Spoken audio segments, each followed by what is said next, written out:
Dragon Age Veilguard still going strong in the worst ways possible. Arguably, they pulled a barb. Indeed, though, Dragon Age the Veilguard is out on Xbox, PC, and PlayStation, and it is a true war zone of impressions, many rallying in support, many rallying against the game. It's right there in that culture war, that divisiveness that I said that BioWare and EA could not afford, and yet it's happening. I've only had a couple. But of course it's happening. It's the modern day at the end of the day. If you're not doing this, are you even a game developer?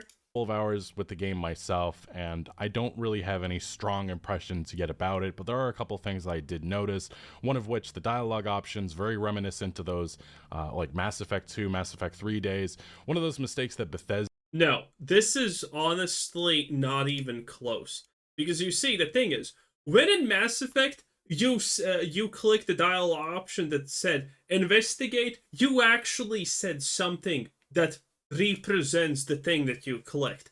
And Dragon Age Veilguard, honestly, it doesn't matter what you click, because whatever you click is not gonna be represented in the dialogue in the slightest. It's gonna seem almost completely random. Okay? Even if you remove all of the WoW garbage out of Dragon Age Veilguard, the dialogue is still, at best, the equivalent if the Teletubbies had the ability to speak in sentences. It's still that bad.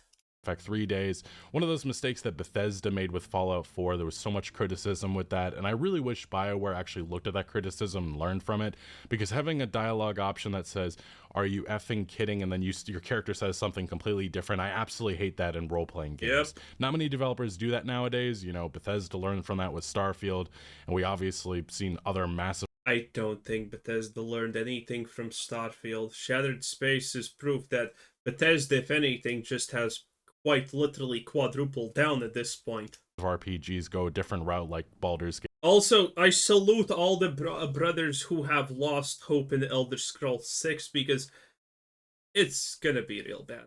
A3 have the full dialogue line. I don't know why that's so hard. Obviously modders will fix that, but if you're on Xbox or PlayStation, you have to deal with it. Now, another major aspect of the game that I really am not liking is the fact that the dark fantasy side is completely gone. And this goes in line with what BioWare developers were saying in the lead up to this game. They didn't really want to embrace this side. They want it to be belonging. They want it to be family. It truly is family. Belonging. You know what they say about family. Family that fucks together stays. Wait a minute, that sounds wrong. As someone tried to explain that that's wrong to BioWare, they probably didn't listen. Family friendly. It doesn't feel like a Dragon Age game. It feels closer to Marvel or Guardians of the Galaxy, that game that came a couple of years ago. And that's sickening in my opinion, because this game does feel like it has an identity crisis. But I think my biggest criticism so far with Dragon Age the Veilguard, just a couple of hours in, is that I'm extremely bored with a lot of this content. The writing isn't doing it for me. The combat just feels a little too cheesy, but we'll see how it changes. Yeah, the combat...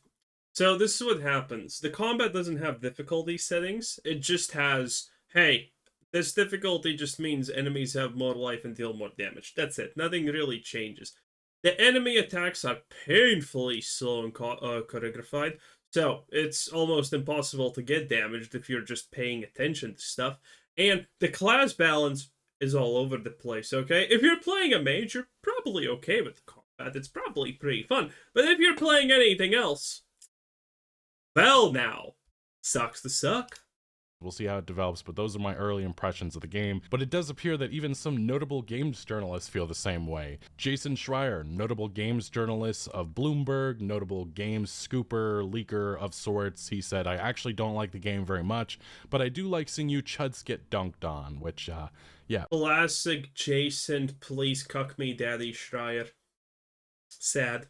Very much right there in that divisive culture war, this game, and this really summarizes the stupidity surrounding this game in many regards. But yeah, we have seen other think pieces like this coming from the gamer. Dragon Age the Veilguard was always going to be divisive. Dragon Age the Veilguard was never going to please everyone. That's an aspect I... Well, it shouldn't have tried to please everyone. That's the thing. Agree with. Most of this article is actually pretty a-okay. It says Skilp was scathing in its review, stating that every piece of dialogue and every character interaction was constructed as if HR was sitting in the room, and so far I very much am seeing that. While it's combat, Yeah, again, the dialogue is just bad. It doesn't feel like people are talking, and if it feels like people are talking, it feels like everyone's trying to say the lukewarm human thing possible, because anything other than that would be bad for some reason.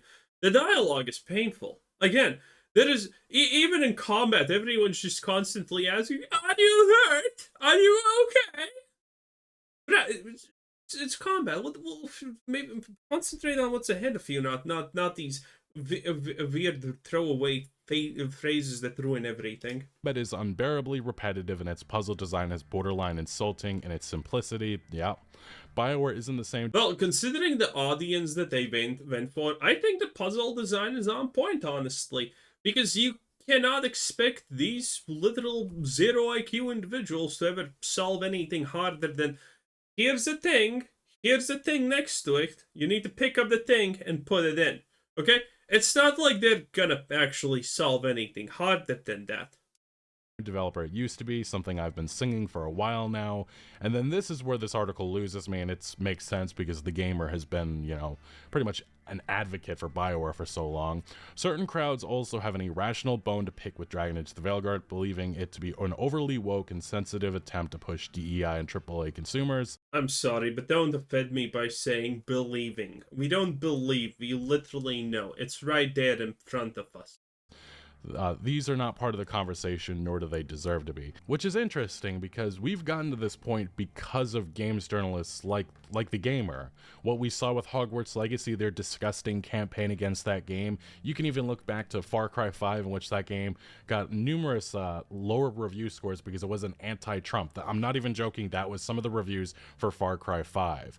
Nice. We've gotten to this point because of games journalism, and there seems to be no accountability from these outlets, and realizing what they have done, they are why we're here at this point. And I don't care about, this nonsensical, they're trying to make it out to be that all the criticism surrounding this game is just this.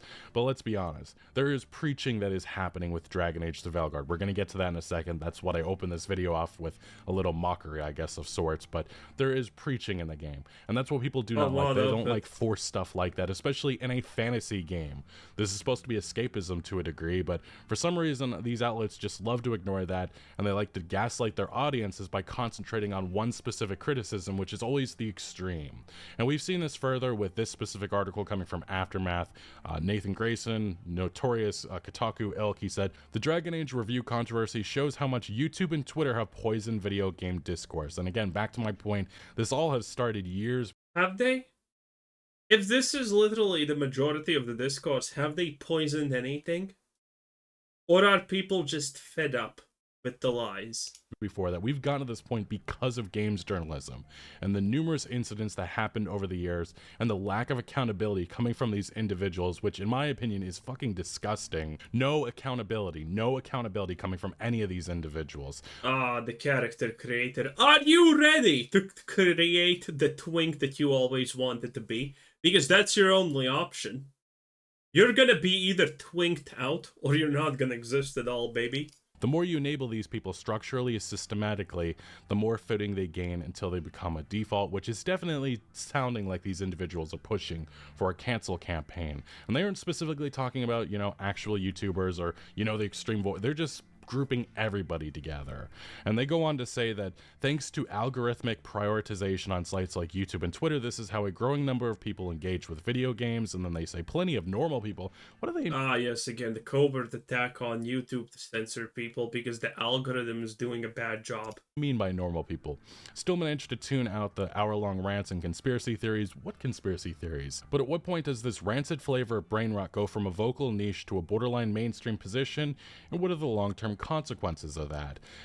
Well, you see, if you are of the opinion that this is just a small minority, it doesn't matter, and they're just idiots, you don't have to worry about anything. It's just going to disappear because people en masse are not going to buy it. So you don't have to worry about anything. It's going to be fine. People are not going to share this belief en masse now, will they?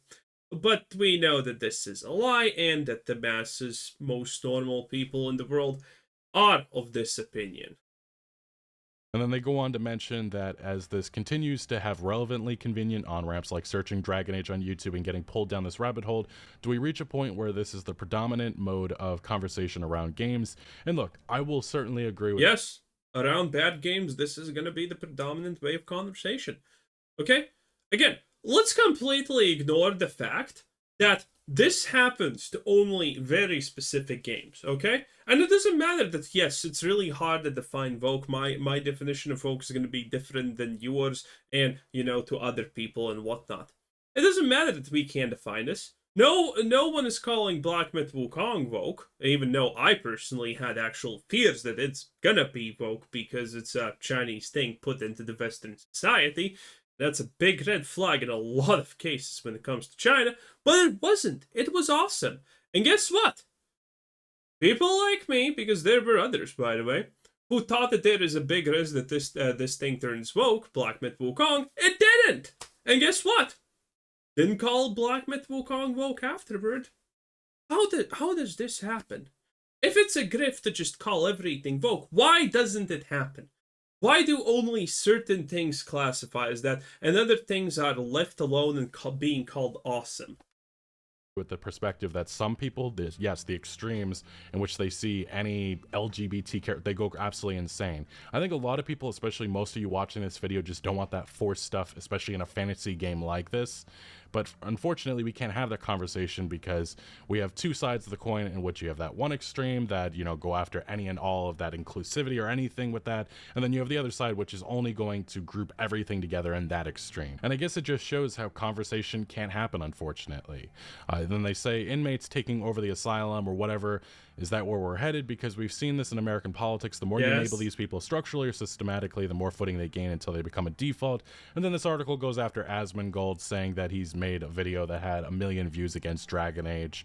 And then they go on to say it's not even given that every 13-year-old boy watching an Asmongold video is going to turn. And as someone who thinks like that, most people are relatively... Well, to be fair, most 13-year-olds, which is 99% of Asmongold's viewership, have brain rot, so... To be fair, there is a little bit point in this, because they are idiots. Normal, again, that normal part. And there's a point where once people with a certain kind of hateful or twisted or conspiratorial view start to gain oxygen and start to get enabled, I guess he's grouping Asmongold in that. Interesting. Their views become increasingly bizarre to a normal person. People aren't so easily brainwashed that they'll just go along with that. I'm more optimistic than other people about this stuff, but it's more of a YouTube problem than a societal problem. Than they talk about it being also a Twitch problem, Facebook problem, and a TikTok problem. I mean, you literally just described the biggest online platforms where the most massive amounts of people congregate in. And if all of them are of the same opinion, then it's something that society accepts en masse. Problem. And then we get this annoying article, and that's good, because that means us, Chuds. Hello there, Chuds, I love you. I know. And you love yourselves and also me and everyone else. Ah, the Chud army. Ah, proud bigot. What can I say? It's great. But yes, most people are normal people, and they're not gonna like this. Just talking about, I guess, grouping all of this into a radicalization engine for boomers. All of these things are radicalization engines.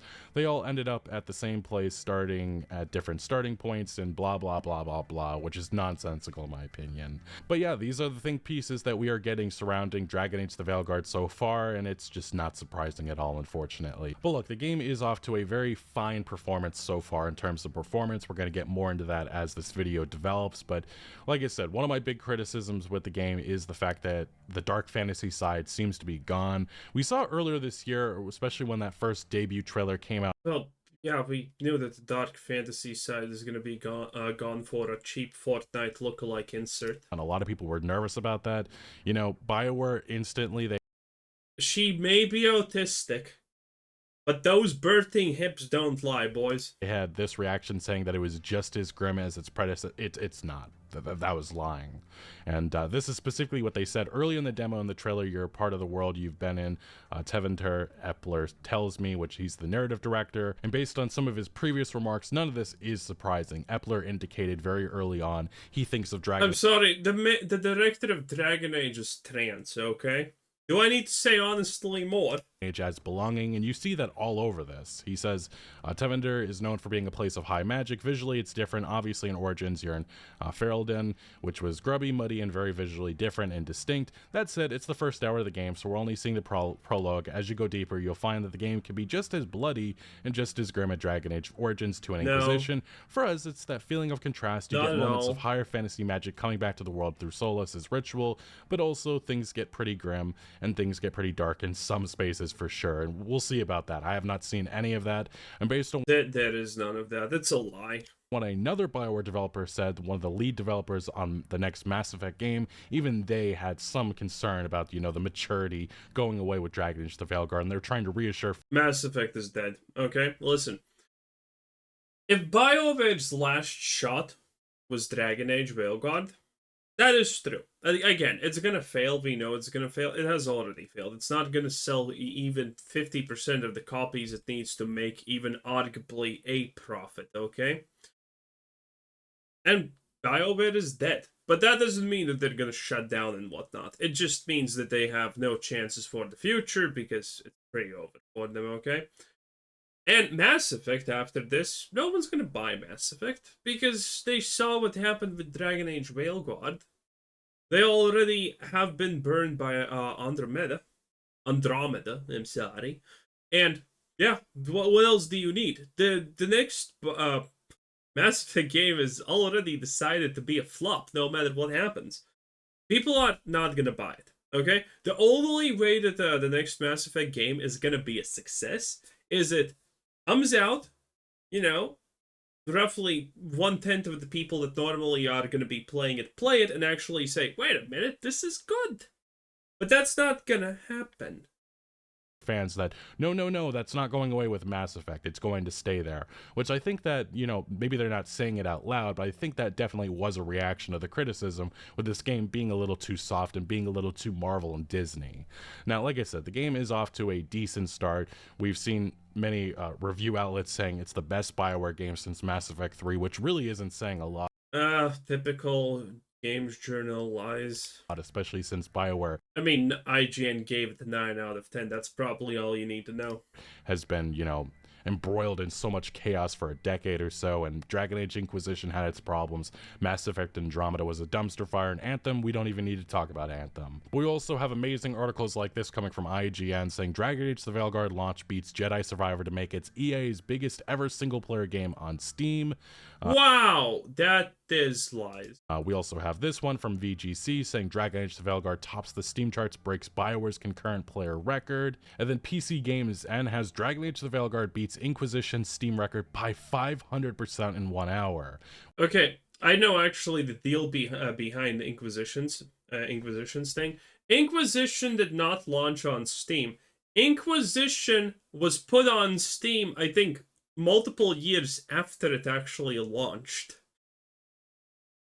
So you understand. So now you understand how actually bad the 500% number is. Even though in normal situations that would be big, but it's not because the number is a lie.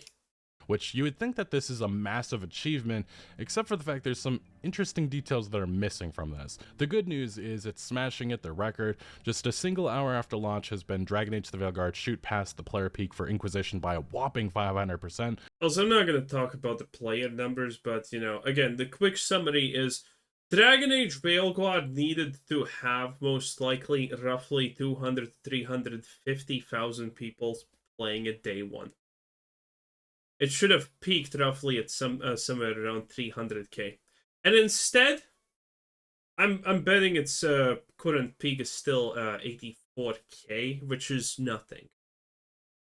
BioWare is gonna lose millions on Dragon Age Veilguard, and the best part, BioWare probably had to take loans to make the game in the first place.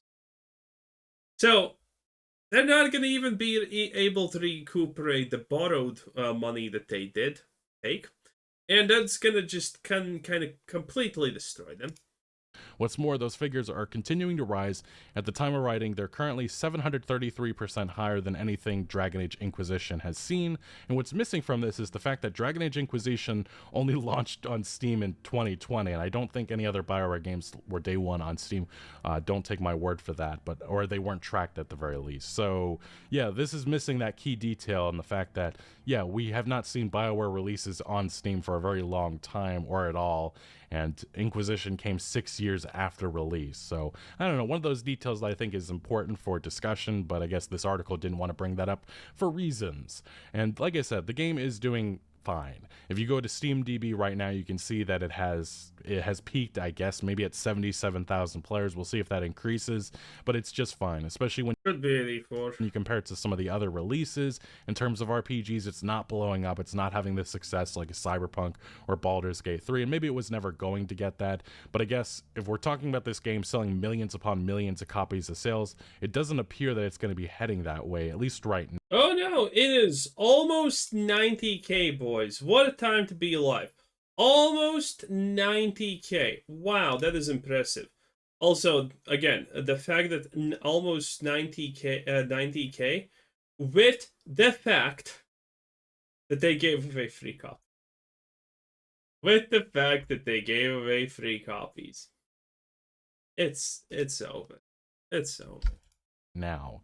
And yeah, there has obviously been some other games, especially the Monster Hunter Wilds beta right now is grabbing all the attention, and obviously Dragon Age the Veilguard has this whole holiday season to themselves in terms of the RPG space, especially mainstream RPGs, but there still are games that are definitely grabbing a lot more attention right now. But it is important to understand this is a $70 game versus a beta which everybody can play. But still, when you have 400,000 to 500,000 players, dude, if Monster Hunter Wilds beta costed $50, it would still probably have like 200k concurrent players. Playing this beta versus only 70,000 for Dragon Age the Veilguard, it's not surprising to see comparisons being made. But yeah, this game continues to get review bombed every and anywhere. As you can see, the official launch trailer has 34,000 dislikes, and the comment section is as you expected. Can't believe you are the company who made Dragon Age Origins and Mass Effect. Here before comments get shut off, Dragon Age Concord, rip Dragon Age, do I just play Baldur's Gate 3 instead? Yes. I'm Commander Shepard, and this is not my favorite game on the Citadel. You get the point with these comments. And then even IGN's review has been continuing to get mass dislike. 58,000 dislikes is insane. 9 out of 10 IGN certified, boys. Saying this is a sales pitch, not a review. You forgot to write sponsored. And look, the overall review score for Dragon Age the Veilguard and OpenCritic remains pretty decent, but this is a game that I think takes around 30 to 40 hours to finish, so it's going to take time until we see more reviews come in, and I really won't have any expectations about this until it's well over. And by the way, that is a bad thing, because how poorly written this is, how boring a lot of this is. It's kind of sad that it takes 40 hours to finish, because you're literally just torturing people. A good game should be long. A bad game should be short. That's all I'm trying to say here, okay? 100 critic reviews are in. I still have the sentiment that it's probably going to lower with time, but users, as you can expect, it's not surprising as well that it has a mostly positive rating on Steam right now. These are the early reviews coming from a lot of BioWare Dragon Age fans, but 77% is decent, although I remember in the Starfield, blinded by a lust, they can't see anything forward. They can only see what they want, and that will always be perfect because nothing else in the world exists or matters. Truly sad. Days that was the same score it had, and then it lowered in the coming months. In the last year, I think it's at like 59%, and I do suspect that might be something that happens with this game as well. But obviously there has been a lot of people talking about some of these reviews in which many users are just parroting a lot of things that we saw from critics as well. A return to form for BioWare, return to form, and it's mentioned multiple times. And yeah, this just isn't the same BioWare, and I don't think that this is a exposing anything massive with these remarks. I think it's just cliched writing that many of these individuals are just parroting, especially. Dude, if these reviews are real, that is sad because some people are really stupid. Okay? Now, I'm not saying not every person doesn't deserve the right to vote, but some clearly don't, okay? Some are a liability in society, and we need to accept that, okay? people are not equal. And people who enjoy Dragon Age Veilguard are definitely not equal to us.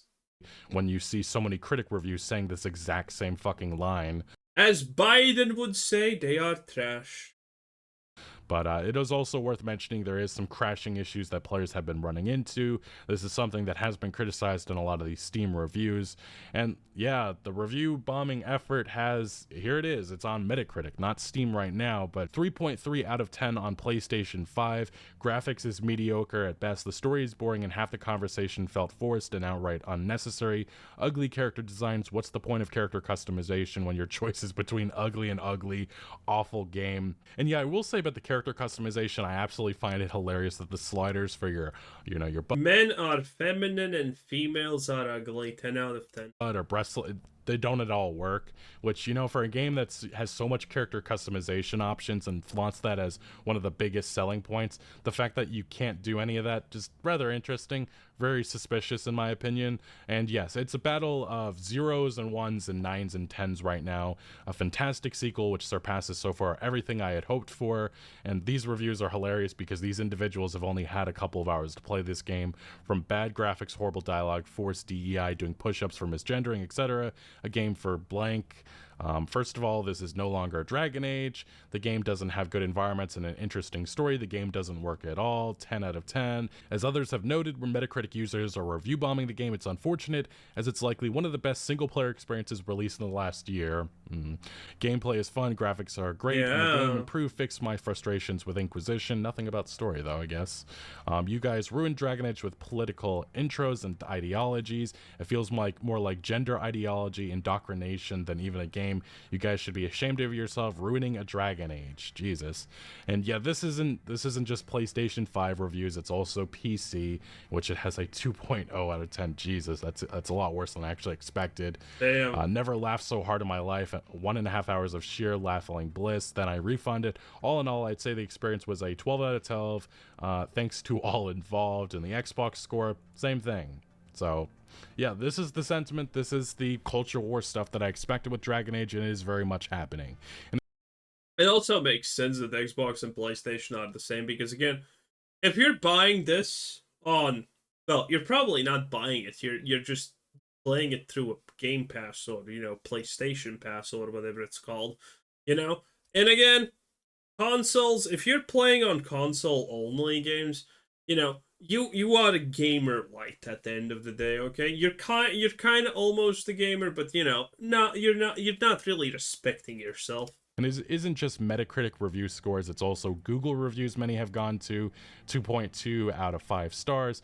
Dragon Age the Veilguard is an insult to longtime fans. And I will say that from my own perspective from playing this game, I just don't think that this is a true Dragon Age experience, especially with the tone, which feels completely lost to the identity of previous entries of this franchise. And I've said this before, and I'll say it again. If you enjoy Dragon Age the Veilguard, that's great. Just for myself, especially what I was looking for in a Dragon Age game, it's just not here so far. But don't worry, though. Electronic Arts, though, has had a completely different take on this situation. We talked about this last video, but yeah, Electronic Arts said this was a return to what made BioWare great, except for the fact that much of that... Can they even use the word great? I find it very, very offensive because Trump uses it, so I'm not sure EA should be using the word great, because that's too Trumpian talking evil. Older BioWare is long gone, and this very much is a new age for the studio.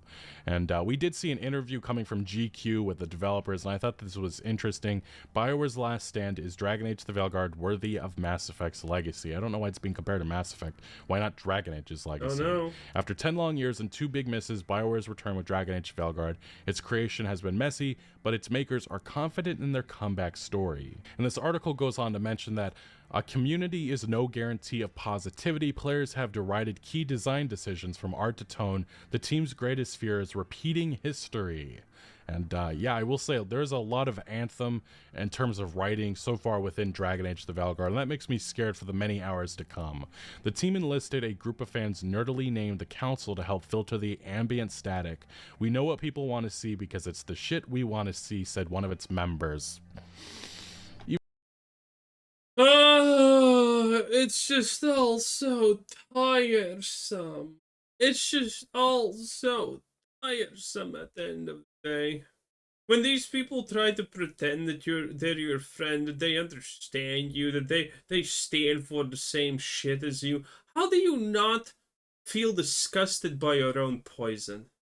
Even then, Corinne Boucher, who's the game director, admits it's impossible to get an objective perspective to sit down and play something the team has been working on for so long and ask, my goodness, were we wrong? And this leads into some of the preachiness that has been going viral on social media the last day or so.